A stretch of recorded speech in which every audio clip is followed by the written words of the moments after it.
Install Android 11 on Nokia 6.2 via LineageOS 18. Please check the description for important notes and all the download links. First, download ROM and GApps packages, then transfer the downloaded files to the phone storage. Link is in the description below. Step 2. Boot your device into TWRP recovery.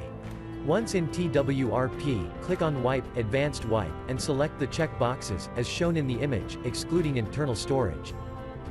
Step 4. Swipe the button to wipe the device. Step 5. Go back to the recovery main screen, and tap on the Install button. Step 6. Navigate to the storage, and select the ROM ZIP file.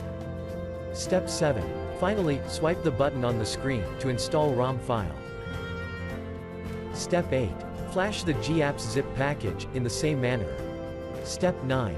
After GApps flashing completes, select Wipe Cache and dalvik from bottom left side of screen, and swipe to wipe. Step 10. When the flashing process is complete, hit Reboot System. That's it, you have successfully installed the ROM on your device.